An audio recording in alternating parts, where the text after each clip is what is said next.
Good morning. So, I've been spending 2 days kind of going through an older video. I've been doing like a series of the couple different horses, and then after I complete these 3 horses through their training program, then I'll pick 3 more horses to show you how they went through my program. But I think if I try to do too many at one time, I'm going to get overwhelmed. I think I'm a little overwhelmed even with the 3.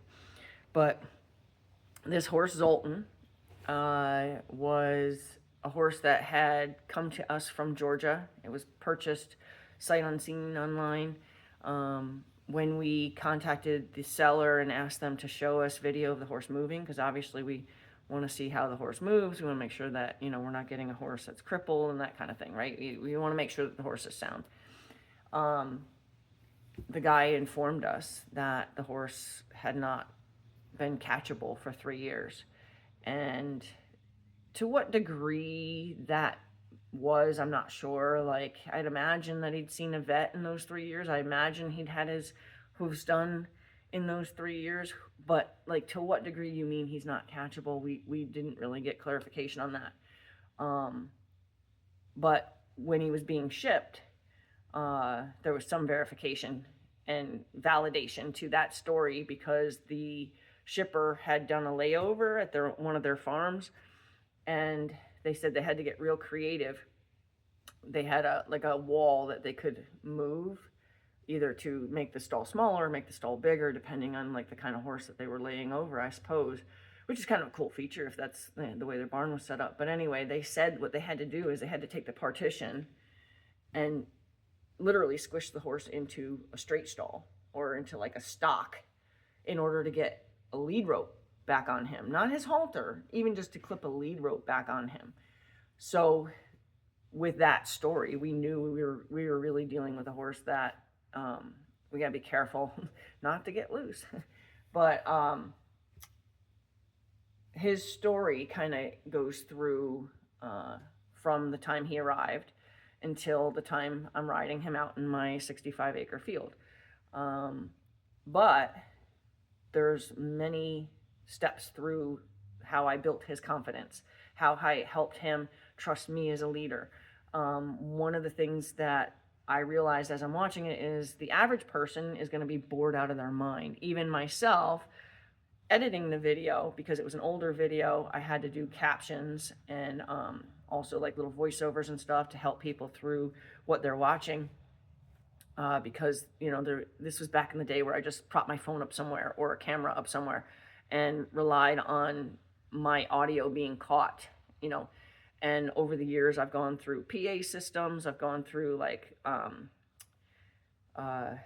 little sound boxes where you carried a mic, and then there was a mic, like a speaker that you transmitted to a speaker. I've tried so many different ways to create better videos over the years, and I've now settled on something that I'm really very happy with. And after thousands of dollars, I find something that's $29, and in some cases free, depending on where I'm at with the company I purchase it from. But anyway, so I'm watching this video and I'm thinking, wow, this is pretty boring. To the average person who just wants to watch a horse video, this is a boring video. But if you're looking to learn something from this video, and that's what I'm hoping you're watching my videos for, because I really do go the lengths to help explain things throughout my videos to make sure that when you are watching one of my videos, you are going to get something out of it. I'm hoping that if you do watch this video, which I think is like 27 minutes long, you take out of it the initial introduction of a tarp, and then how I break it down for the horse, and how I describe like when you would quit, when you would take their try, when you would give them a chance to air back up, because even though you don't realize it, they're holding their breath through this entire terrifying experience.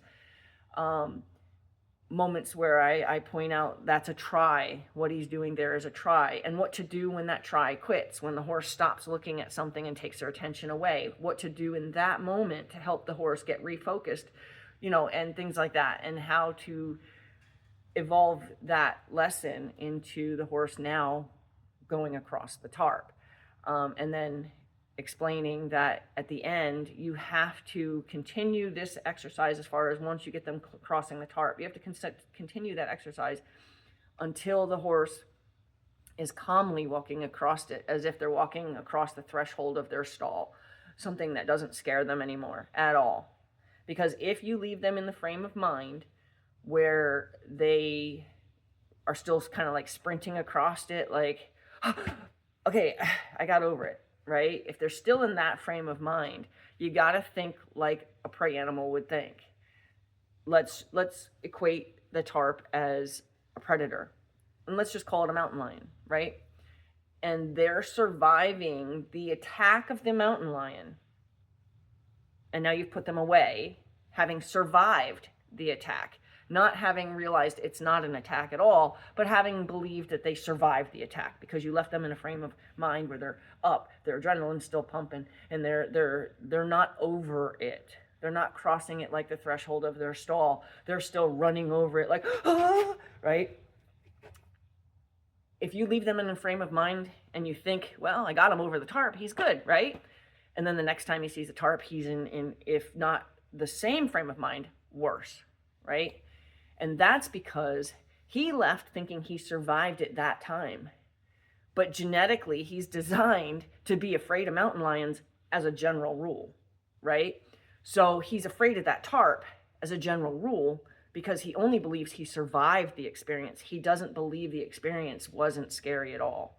So I'm hoping if you do watch this video, that's what you get out of it. You get out the learning, like I point out different things that the horse does, and when that's a try and when that's not a try, and when to push and when to come off and when to actually leave them completely alone, how to give them the freedom to escape if they need to, and how to reel them back into focusing again. And yeah, so I'm hoping that if you're really looking to use my videos anyway for educational value, I'm hoping that you stick through that one video and any videos that I post, of course, and realize that although it's boring, there's so many great points within it. You know, like there's a couple where I'm just waiting for the horse to lower his head and come off his own adrenaline. Like they can come off adrenaline on their own, at their own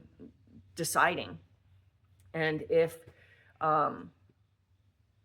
you know, you set out to say, okay, I'm going to let him lower his head, and you know, next thing you know, you're tapping your watch, like, is he ever going to lower his head? Learning to not be impatient. And then my video is evidence of, see, that's what he needed. Even though it looked like, what are you standing there for? Like, what are you doing? He didn't put his head down. I just saw a mouse. He didn't put his head down because he was